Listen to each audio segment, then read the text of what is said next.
Bismillahirrahmanirrahim. Dear students, in this lecture, we will discuss about protein purification and protein sequencing. This is lecture number 19. I am Dr. Umair Ashraf, Assistant Professor Botany, University of Education Lahore, Faisalabad campus.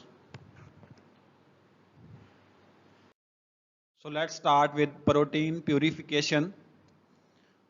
Protein purification is a series of processes intended to isolate one or a few proteins from a complex mixture, and that mixture can be a cell or different cells or tissues or the whole organisms. So actually हमने different जो protein sources हैं या mixture है उसमें से proteins को जो है जो हमारी वांटेड प्रोटीन है जो हम चाहते हैं उस स्पेसिफिक प्रोटीन को आइसोलेट करना है, that is the purification, protein purification. It is vital for the characterization of the function, structure and interactions of the protein of interest. So the purification process may separate the protein and non-protein parts of the mixture. एक mixture है उसमें जो protein purification का process है वो protein को non protein part से जो है वो सेपरेट कर सकता है and finally separate the desired protein from all other proteins. तो जो फाइनली हमें प्रोटीन्स चाहिए उस प्रोटीन को बाकी सारे जो अदर प्रोटीन्स हैं उसमें से सेपरेट कर देता है ये प्रोसेस जो है प्यूरिफिकेशन का process. Separation of one protein from all others is typically the most laborious aspect of protein purification. एक प्रोटीन को बाकी सब प्रोटीन से सेपरेट करना एक्चुअली जो सबसे मोस्ट लेबोरियस एस्पेक्ट है प्रोटीन प्यूरिफिकेशन का वो यही है कि हमने जो स्पेसिफिक प्रोटीन है उसको बाकी सारी प्रोटीन से जो है वो सेपरेट करना है. Separation steps usually exploit differences in protein size, physicochemical properties, binding affinity and biological activity. तो जो सेपरेशन स्टेप्स हैं वो एक्चुअली डिपेंड करते हैं प्रोटीन साइज क्या है, फिजिको-केमिकल प्रॉपर्टीज प्रोटीन की क्या हैं, बाइंडिंग एफिनिटी क्या है या बायोलॉजिकल एक्टिविटी क्या है. इन डिफरेंसेस की बेस पे प्रोटीन्स जो है वो जो स्पेसिफिक प्रोटीन्स हैं वो सेपरेट की जाती हैं. And the pure protein that we get in the end, that the desired protein that we get in the end, it is termed as protein isolate. जो हम रिजल्ट्स एट द एंड हमें मिलते हैं कि हमें जो डिजायर्ड प्रोटीन हमें मिलती है उसको हम प्रोटीन आइसोलेट कहते हैं. Next is what are the purposes of protein purification? Actually, there are two main purposes of the protein purification. They are purified for the purpose, for preparative purpose or for analytical purpose. For preparative purification, the preparative purifications aim to produce a relatively large quantity of purified proteins for subsequent use. हमने जो purified proteins जो है उसको large quantity में जो produce करना है ताकि हम उसको बाद में इस्तेमाल कर सकें. For example, preparation of commercial products such as enzymes, जैसे जो है हम commercially बहुत सारे products जो हैं वो prepare करते हैं जैसे कि enzymes, for example lactase enzyme है. न्यूट्रिशन प्रोटीन्स हैं जिसको हम न्यूट्रिशन पर्पस के लिए यूज़ करते हैं, for example soya protein isolate है. And there are some certain biopharmaceuticals, for example insulin. ये जो है हम प्रिपरेटिव पर्पस के लिए जो है प्यूरिफाई करते हैं, कमर्शियल पर्पस के लिए हम इसको यूज़ करते हैं. Several preparative purification steps are often deployed to remove by products.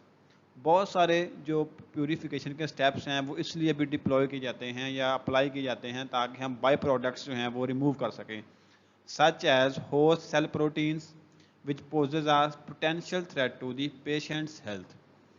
So this is for the removal of byproducts.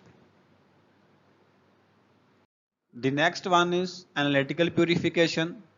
This produces a relatively small amount of protein. Preparative में जो है जो proportion थी प्रोटीन की वो large quantity में थी, ये जो है relatively small amount of proteins produce करता है for a variety of research or analytical purposes, which includes identification, quantification and studies of protein structure, जैसे हमने किसी स्पेसिफिक प्रोटीन को आइडेंटिफाई करना है उस पर्पज़ के लिए यूज़ होता है एनालिटिकल प्यूरिफिकेशन, या हमने क्वांटिफाई करना है कोई स्पेसिफिक प्रोटीन को, या हमने प्रोटीन के स्ट्रक्चर को जो है वो स्टडी करना है, और post translational modifications and functions जो है उसके लिए ये एनालिटिकल प्यूरिफिकेशन परफॉर्म की जाती है.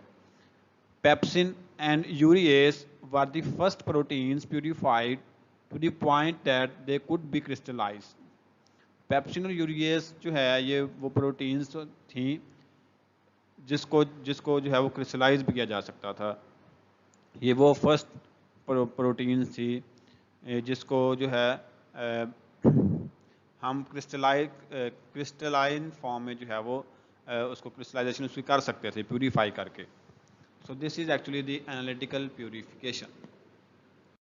सो further, an analytical purification generally utilizes three properties to separate proteins. जो analytical purification है वो actually जो below mentioned three properties हैं उसकी base पे proteins को separate करते हैं. The first one is proteins may be purified according to their isoelectric points by running them through a pH graded gel और एन आयन एक्सचेंज कॉलम. तो हम उसको जो है उसके प्यूरीफाई करते हैं आइसोइलेक्ट्रिक पॉइंट्स के अकॉर्डिंग, उसको रन करके पीएच ग्रेडेड जेल से या आयन एक्सचेंज कॉलम से जो है उसको रन करके. Second, proteins can be separated according to their size और मोलेकुलर वेट. पहला आइसोइलेक्ट्रिक पॉइंट्स के अकॉर्डिंगली, दूसरा हम उसको साइज या उसके मोलेकुलर वेट की बेस पे जो है सेपरेट कर सकते हैं वाया साइज एक्सक्लूजन क्रोमेटोग्राफी. ये टेक्निक्स हैं जिससे हम उसको सेपरेट कर सकते हैं, और by SDS PAGE that is sodium dodecyl sulphate polyacrylamide gel electrophoresis analysis. इससे जो है हम इसको सेपरेट कर सकते हैं on the basis of size और मोलेकुलर वेट. थर्डली, प्रोटीन्स में बी सेपरेटेड बाई पोलैरिटी और hydrophobicity via high performance liquid chromatography, जिसको हम HPLC भी कहते हैं, हाई परफॉर्मेंस लिक्विड क्रोमेटोग्राफी, और रिवर्स्ड फेज क्रोमेटोग्राफी. सो इन तीन मेन प्रॉपर्टीज़ की बेस पे हम प्रोटीन को एनालिटिकली प्यूरीफाई जो है वो कर सकते हैं और इनको सेपरेट कर सकते हैं जो प्रोटीन हमें डिज़ायर्ड है.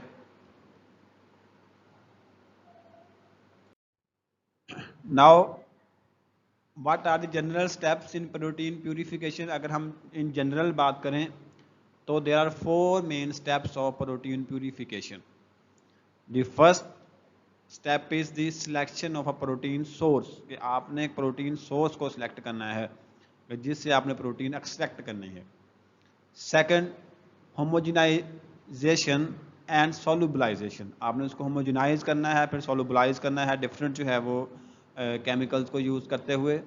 Then stabilization of proteins, that is normally at 7 pH and temperature should be below 25 degrees centigrade. And then we go for protein assay, that is for example ELISA or Western blotting. So there are the four main steps that involve or that are followed for protein purification: selection of a protein source, homogenization and solubilization, stabilization of proteins, and assay of proteins. Next are the methods of protein purification. The first one is the extraction of protein. The extraction of proteins depend on the source. The protein has to be brought into solution by breaking the tissues or cells containing it. कि जिस tissue या cell से जो कि protein source हैं जिससे हमने protein लेनी है उसको हम जो है एक सोल्यूशन में जो है वो लेके आते हैं या सोल्यूशन में डिजोल्व करते हैं. So there are several methods to achieve this process of extraction. The first one is repeated freezing and thawing. Thawing mean के जो आइस है उसको वार्म अप करके या जो फ्रीज्ड सब्सटेंस है उसको वार्म अप करके उसको जो है वो लिक्विड में लेके आना, इस कंडीशन को हम thawing कहते हैं. Then sonication, then homogenization by high pressure and filtration or permeabilization by organic solvents. इस तरह से हम जो है जो प्रोटीन की जो है वो एक्सट्रैक्शन कर सकते हैं इन प्रोसेसेस से. The second one is the ammonium sulfate precipitation. This technique exploits the fact that the solubility of most proteins is lowered at high salt concentration. तो ये जो इसका प्रिंसिपल है वो इस पे बेस करता है कि जितनी ज़्यादा साल्ट की कंसनट्रेशन होगी प्रोटीन की सॉल्युबिलिटी जो है वो उतनी कम होती जाएगी. तो हम इस तरह अमोनियम सल्फेट की प्रेसिपिटेशन से जो है वो प्रोटीन्स को प्यूरीफाई करते हैं. The concentration of ammonium sulphate eight which a particular protein comes out of solution and precipitates is different from other proteins in the mixture. Means कि एक specific concentration of ammonium sulphate पे एक ख़ास किस्म की protein जो है वो हम जो अचीव कर सकते हैं या प्यूरीफाई कर सकते हैं. जो प्यूरीफिकेशन है ईच प्रोटीन की उसके लिए अमोनियम सल्फेट की कंसनट्रेशन जो है वो स्पेसिफिक है. तो इस तरह हम जो है उसके रिलेटिव अमोनियम सल्फेट कंसनट्रेशन के रिलेटिव जो है कौन सी प्रोटीन हम प्यूरीफाई होती है एक मिक्सचर ऑफ प्रोटीन से, तो हम उससे जो है वो स्पेसिफिक प्रोटीन्स जो हैं उसके रिलेटिव अमोनियम सल्फेट की कंसनट्रेशन के हम वो प्यूरीफाई कर सकते हैं. The third one is the dialysis. In this technique a semi-permeable membrane is used to remove small molecules such as salts and ammonium sulfate from a protein solution. For example, एक protein solution है उसमें से हम एक semi permeable membrane को use करते हैं जिससे जो मैक्रो मॉलिक्यूल्स हैं और जो माइक्रो मॉलिक्यूल्स हैं वो आपस में से वो सेपरेट हो जाएं. And it is actually this dialysis is actually based upon the size of the molecules. आप साइड में डायग्राम में देख सकते हैं. This is the dialysis membrane. ये जो ब्लू कलर में है this is the dialysis membrane. These are the macromolecules. These are the membrane pore. ये जो membrane pores हैं जिसके थ्रू जो है small molecules पास आउट हो रहे हैं और salt ions जो हैं वो पास आउट हो रहे हैं. और ये जो मैक्रो मॉलिक्यूल्स हैं जो कि मोस्ट प्रोबेबली प्रोटीन्स हैं अब ये इस मेम्ब्रेन के ऊपर रहेंगी और बाकी के जो माइक्रो मॉलिक्यूल्स हैं ये मेम्ब्रेन से नीचे आ जाएंगे. सो इस तरह ये जो सेमी परमेबल मेम्ब्रेन है ये एक्चुअली प्यूरिफिकेशन में यूज़फुल है कि ये मैक्रो मॉलिक्यूल्स को माइक्रो मॉलिक्यूल्स और जो साल्ट आइंस हैं उससे सेपरेट कर रही है. सो this is actually the mechanism of dialysis for protein purification. The fourth one is the gel filtration chromatography. In this technique separates proteins according to their size. That is why it is also termed as size exclusion chromatography. A gel filtration column has beads with channels running through them. For example agarose आप देख सकते हैं इस diagram में. These are the beads and this is a column. A good gel for gel filtration contains about 95% water. इस gel filtration में जो jail है उसमें 95% ऑलमोस्ट वाटर होता है. And smaller molecules can freely enter the internal solvent space of the gel bead. जब इसमें से हम मिक्सचर को रन करते हैं तो ये जो स्मॉल मॉलिक्यूल्स हैं या माइक्रो मॉलिक्यूल्स हैं ये इजीली इन बीड्स में जो है वो पेनिट्रेट कर जाते हैं. and whereas larger molecules are too large to penetrate the gel pores, जो larger molecules हैं, जो macro molecules हैं, which are red in color, ये इतने बड़े हैं कि जो जेल पोर्स में इंट्रैप नहीं होते, and they pass through those beads and travel between beads and elude first, और फिर ये जो है हम इसको यहाँ से कलेक्ट कर सकते हैं। सो इट मीन्स इससे जो है ये साइज बेस्ड एक्सक्लूजन क्रोमेटोग्राफी है, जिसमें जो माइक्रो मालिक्यूल्स हैं उसको हम मैक्रो मालिक्यूल से सेपरेट कर रहे हैं with gel filtration, that is actually gel filtration chromatography.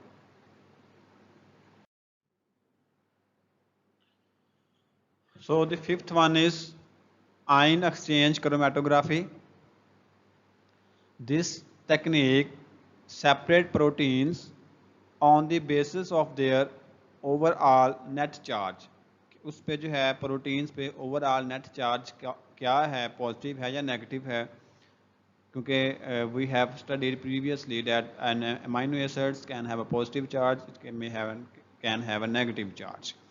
सो इस बेस पे जो है वो आयन एक्सचेंज क्रोमेटोग्राफी वर्क करती है।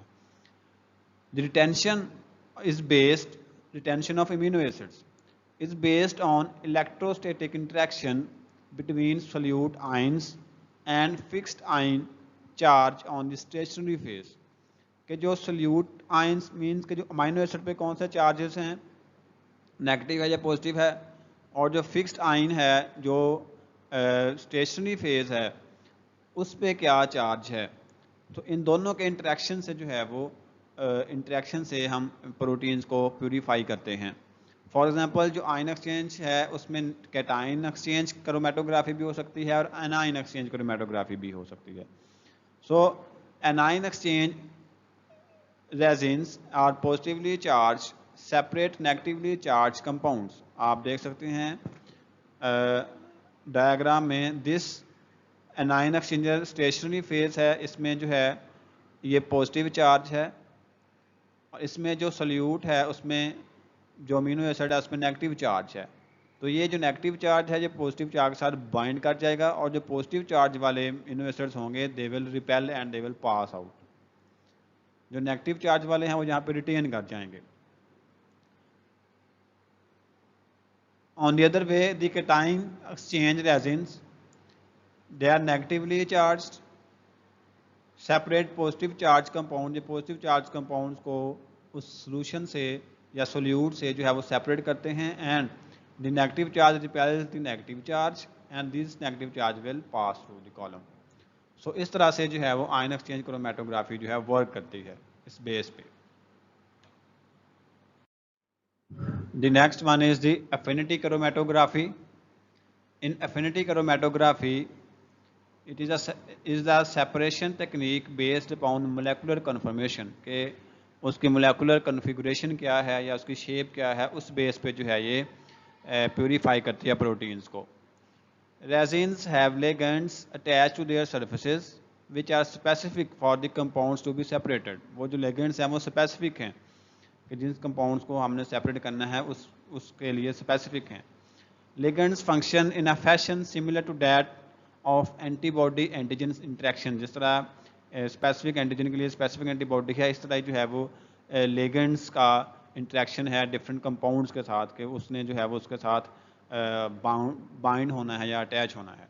सिंपली अगर हम इसको ब्रीफली देखें, the ligand is immobilized onto a solid support matrix, then the crude extract is pass to the column, हम उस कॉलम से जो है वो क्रूड एक्सट्रैक्ट जो है जिसमें प्रोटीन है वो पास करते हैं। The target molecule for which the ligand possesses affinity is retained. वो target molecule जिसके लिए ligand के पास affinity है वो उसको अपने साथ attach कर लेता है, वो वहाँ पे retain रह जाता है, जबकि बाकी का जितना भी material है, all other material is eluted, वो elute हो जाता है। Then the bound target protein is eluted by alteration of the mobile phase condition. फिर उससे जो है जो bound target protein है जो bind हो गया वहाँ पे हम उसको सेपरेट करते हैं या उसको एलूड करते हैं बाय मोबाइल फेज कंडीशन से। So this is actually the affinity chromatography that is based upon molecular conformation, और मोलेकुलर जो शेप है या कॉन्फ़िगरेशन है उसकी बेस पे जो है वर्क करती है। The next technique is high performance liquid chromatography. that is also known as HPLC.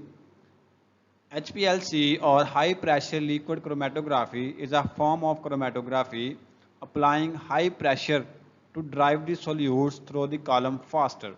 So ये जो है एक्चुअली प्रेशर बेस्ड है, प्रेशर पे बेस करती है, जिससे एक कॉलम से सोल्यूट जो है वो ड्राइव किया जाता है through high pressure.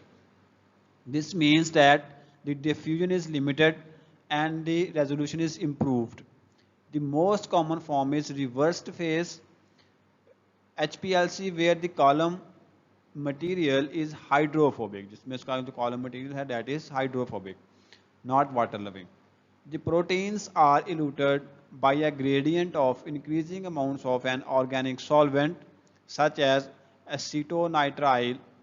The proteins elute according to their hydrophobicity. वो proteins जो है actually hydrophobicity पे जो है कि base पे elute की जाती हैं या separate की जाती हैं.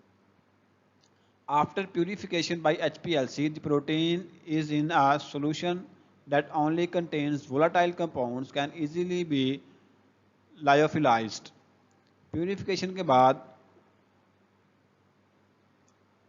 वो प्रोटीन सोल्यूशन में जो कि जिसमें अब सिर्फ वोलेटाइल कंपाउंड्स हैं, उसको हम इजीली जो है वो लायोफिलाइज कर सकते हैं. उसको कह लें कि लायोफिलाइज मीन टू फ्रीज, उसको कर सकते हैं या उसको मेजर कर सकते हैं, इजीली क्वांटिफाई कर सकते हैं.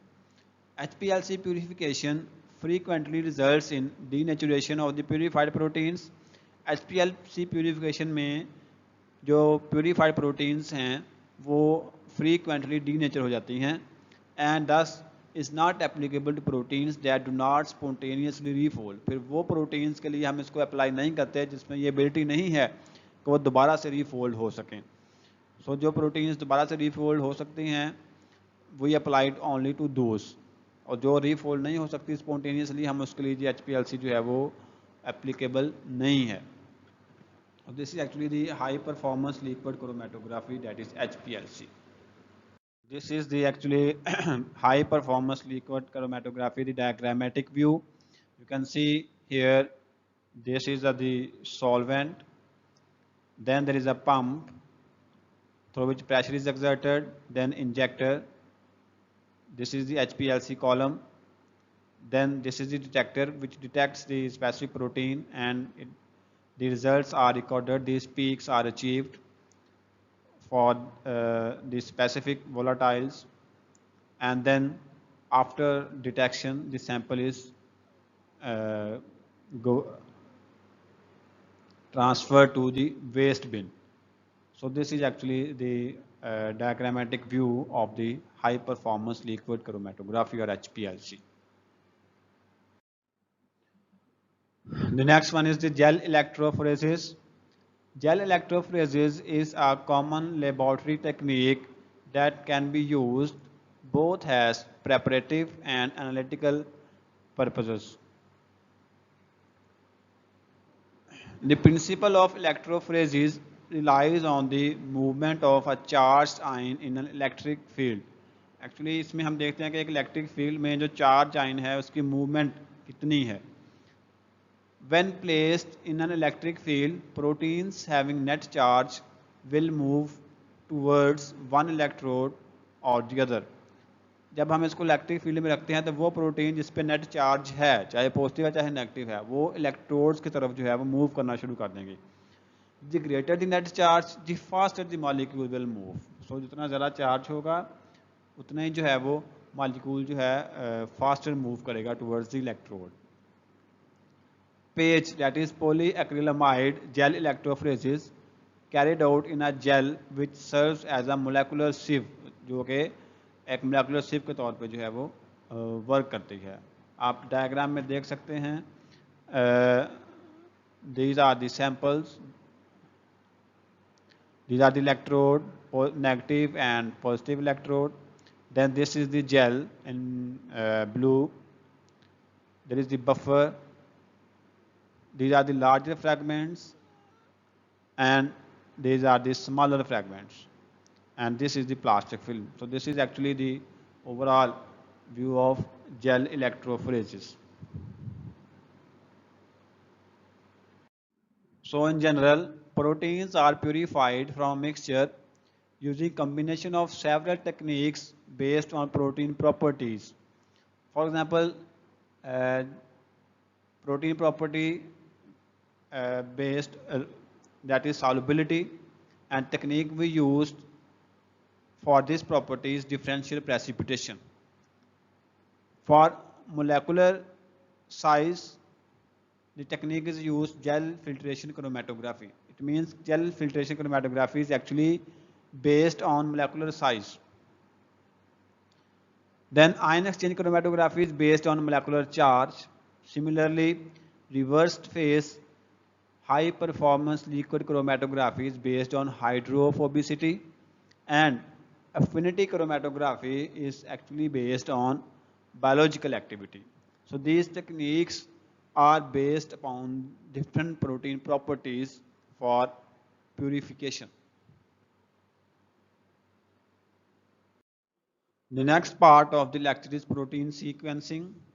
Protein sequencing is a technique to determine the amino acid sequence of a protein. इसमें हम जो है या प्रोटीन में अमीनो एसिड का सीक्वेंस जो है वो डिटरमिन करते हैं. It is a method to understand the structure and function of proteins in living organisms. कि लिविंग ऑर्गेनिज्म में प्रोटीन का स्ट्रक्चर क्या है, प्रोटीन का फंक्शन क्या है, इस वजह इसलिए हम प्रोटीन सीक्वेंसिंग करते हैं. Amino acid sequence determines the eventual 3-dimensional structure of the protein. इससे हम प्रोटीन की जो 3-dimensional स्ट्रक्चर है उसको डिटरमिन कर सकते हैं. Amino acid composition and purity must be known before starting sequencing. Sequencing करने से पहले हमें अमीनो एसिड की कंपोजिशन का पता होना चाहिए और ये कितनी प्योरिटी है उसमें ये पता होना चाहिए. The determination of amino acid is done by hydrolysis, separation and quantitative analysis. जो हम अमीनो एसिड को डिटरमिन कर सकते हैं that can be through hydrolysis or separation or different quantitative techniques or analysis. Then mechanism of protein sequencing. There are two methods of protein sequencing. The first one is Sanger's method and the second one is Edman's method. Sanger's method, Frederick Sanger was a Nobel laureate. He showed for the first time that amino acids are covalently bounded together by an alpha amino and alpha carboxyl group, जो हमने previous भी discuss किया है. He suggested stepwise release and identification of amino acid starting from amine terminal. So